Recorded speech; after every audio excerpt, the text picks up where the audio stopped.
Welcome to Piedmont Trails. My name is Carol. Today's subject will be the Washington County, Tennessee area during the years of 1760 through 1770. Be sure to check the description section with this video, where you will find sources and research links pertaining to Eastern Tennessee. Thank you for joining me today. Now let's get started with today's topic. We first have to begin with the year of 1754 and the French and Indian War. As a result of this war, France ceded all lands east of the Mississippi River. Even though the lands became under British control, they were not named as royal colonies. This resulted in the Proclamation Act of 1763, which prohibited any residents of the royal colonies to travel west across the Appalachian mountain chain and settle. This also resulted in an uncertain future with the Cherokee Indians who were currently residing in Washington County and Eastern Tennessee area at that time. Here you see a portion of Jacques Berlin's map dating 1758. Berlin was a well-known surveyor for France, and he clearly outlines the Appalachian Mountains and the major waterways during the area from that time period. The first settlers arriving in eastern Tennessee during the years between 1760 and 1765 used one of two paths that were available to them. One led from the Shenandoah Valley of Virginia to eastern Tennessee, and the other departed from the Piedmont area of North Carolina and traveled westward across the Appalachian Mountains to Tennessee. These early settlers disregarded the Proclamation Act of 1763 and took it upon themselves with their families and their few belongings to travel to these unknown lands. Upon their arrival, they negotiated with the Cherokee and were successful in doing so.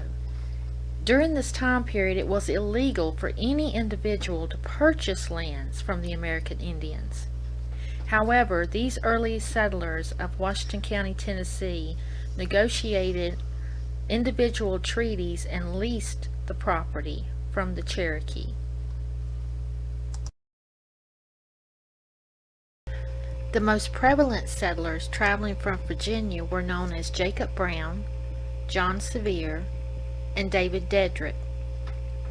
These early settlers traveled portions of the Great Wagon Road, which departed from Pennsylvania and traveled south through the Maryland area, portions of West Virginia, and through the Shenandoah Valley of Virginia. They at that time turned their directions west toward eastern Tennessee. The prevalent settlers traveling from North Carolina during this time period were Andrew Greer, Julius Duggar, and Charles Robertson. These settlers traveled the Great Wagon Road all the way through to the Piedmont area of North Carolina, and then later traveled west along a trading route to the eastern Tennessee. The surnames just mentioned were not the only families to arrive in eastern Tennessee during this particular time period. There were others. However, through researching several documents, we were able to determine the origins of the surnames that were mentioned and to verify that they either traveled from Virginia or North Carolina, and then we were able to distinguish the paths in which they had taken to arrive there. Oftentimes during this time period, all throughout the 18th century, families traveled in groups, and that was the same during this particular time period as well. So there were other families that arrived in the area.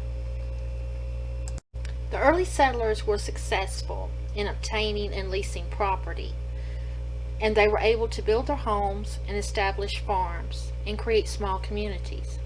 However, we need to note here that this was a constant struggle, a give and take relationship between the early settlers and the Cherokee Indians. Oftentimes attacks, ambushes would take place.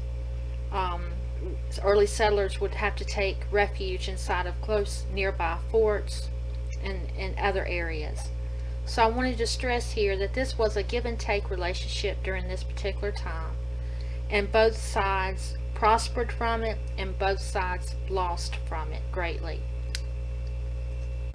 As more and more settlers began to arrive in the area, small settlements began to emerge along the Watauga River, the Holston River, the Nolichucky River, and into Carter Valley.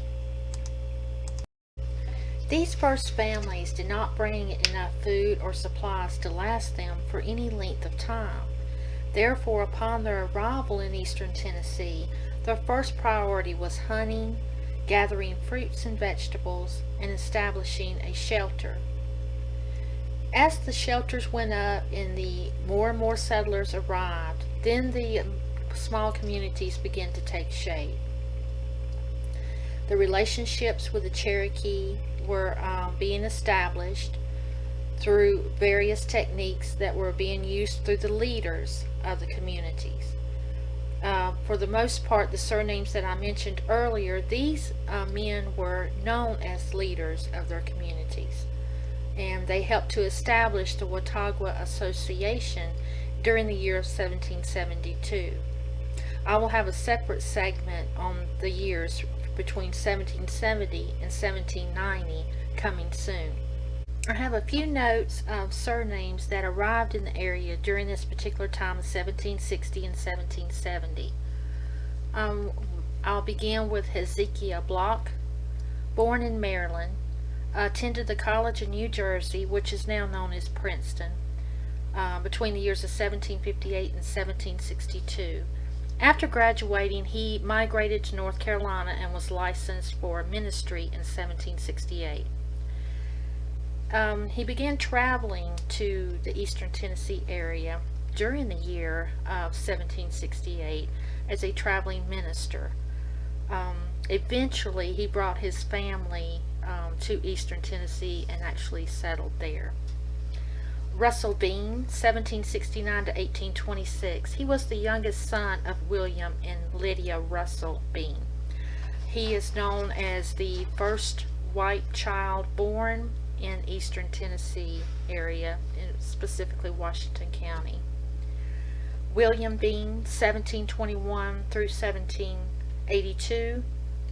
William was one of the first justices of the peace of the area, and he was also one of the first residents, along with his wife Lydia. Lydia was captured by the Cherokee and kidnapped at one point between the years of 1760 and 1770, and she was released. That I will have an article on that on Piedmont Trails coming up soon. Jacob Brown, 1736 through 1785. He lived on the Nolichucky River. He originally leased his land from the Cherokee, and I think there is a actual document on that in one of the links that I'll provide in the description of the video. John Carter, 1736 through 1781.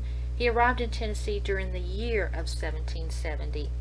He established a trading post along the Holston River, and then he later moved to the Watauga settlement during the time of 1772, and there he became a leader of the local government. He later served as a senator to the North Carolina Assembly during the years of 1778 and 79. He died of smallpox during 1781. William Benjamin Cobb, 1732 through 1803, built his home in Washington County during the year of 1770. Cobb was known for supplying rations and gunpowder and cattle and horses for the Kings Mountain expedition. David Dedrick, he was one of the surnames I had mentioned earlier, born 1754 and died 1823. He was among the first merchants in the Jonesboro area of Tennessee, and he arrived from Winchester, Virginia. Moses Embry, 1719 through 1795, was born in New Jersey. He traveled the Great Wagon Road through Virginia and North Carolina, and then traveled to Washington County, where he built a home in 1769. He lived along Little Limestone Creek, and he was involved with iron forging. George Gillespie, 1735 through 1794, arrived to the Watauga area right around the time of 1771. He fought with Colonel John Sevier at the Battle of Kings Mountain during the year of 1780. He is very well known for the first stone house to be built in Tennessee and was a well-known supporter of the state of Franklin. I will also have a separate segment containing this discussing about the state of Franklin and its outcome. Charles Robertson, 1740 through 1798, native of Brunswick County, Virginia, arrived to the Watauga River Valley during the early 1760s. He was an early member of the Court of Pleas and was a supporter also for the state of Franklin. James Robertson, 1742 through 1814, born in Brunswick County, Virginia, like Charles. He moved to the area in 1769 from North Carolina. He was selected as a magistrate to lead the Watauga Association in 1772 and was also a commander of the Watauga Fort. In 1779, he led a group of families down the Cumberland River and established Fort Nashville. John Sevier, 1745 through 1815. I will have a separate article coming up soon on Piedmont Trails dedicated completely to John Sevier and all the events that happened during his life and to his family members. Evan Shelby, 1719 through 1794, born in Wales and arrived in America during the year of 1734. He lived in Maryland and traveled to Washington County, Tennessee, around the year of 1771. He lived near present-day Bristol and served as a colonel in the Washington militia. He was also elected as the second governor of the state of Franklin. However, he declined to serve that term. So, what about Daniel Boone? Daniel Boone was born in 1734, and he died in Missouri during the year of 1820. Daniel Boone used a trail and created a trail during a hunting expedition during the year of 1769. His trail marched through Roan Creek and followed the Watauga River to the southern portion of Holston River. There were several trading paths in this area that these early settlers may have used. They didn't use just one path, but Daniel Boone seemed to create a new path that primarily traveled through the present-day Ashe County in western North Carolina and went through Trade, Tennessee, and then headed over towards present-day Johnson City. The Boone Creek community was named after Daniel Boone. This small community is located along Highway 11 East to Interstate 181 to U.S. Highway 23 and then ends over at the State Highway of 36. It's just northeast of present-day Jonesboro and just north of present-day Johnson City. Jesse Duncan became the first known settler to be in the Boone Creek community. He was killed by the Cherokee during an attack on his home during the year of 1765. He is buried on a local farm, which is now private property today. Cornelius Bowman and his son John were also early settlers of the Boone Creek community. They built a home in that particular area, and they also added on to the home, creating a two-story log home built during the year of 1812. A Worley family settled in this area during the 1760s, as well as the Jenkins, the Latimers, the Carrolls, the Deacons, and the Clark family all settled in this area during the time period of 1760 and 1770. Boone's Creek is named for Daniel Boone, and it is in this area where the famous tree that bears his inscription dated 1760, stating that he had killed a bear. So as you can see, the Boone Creek settlement was settled during the same time period as Watauga River, Holston River, Nollichucky River, and Carter Valley. I also wanted to mention the surname of Crouch. John Crouch and his family, containing of at least 4 sons, arrived during this Boone Creek area during the same year, early years between 1760 and 1770. I didn't want to leave that out for you guys. I hope you've enjoyed this segment of Piedmont Trails. This is a basic format of what our videos will contain in moving forward. We will concentrate on a specific area during a specific time period. During these years of 1760 and 1770, you will not find majority of the records that are easily available during other timelines. However, you can find a great amount of data through your local libraries, your local historical societies, and through the state archives as well.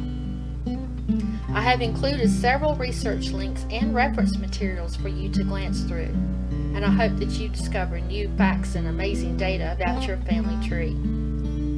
I always encourage everyone to visit PiedmontTrails.com and stay up to date with the latest articles and documents, research links, and events that we have coming up. Thank you so much for joining me today. I greatly appreciate each and every one of you. And as always, if you have any comments, suggestions, let us know. If you've liked what you've seen today, hit the subscribe button and let us know you're here. Our ancestors left an amazing trail to follow, and I hope you enjoy your journey to the past.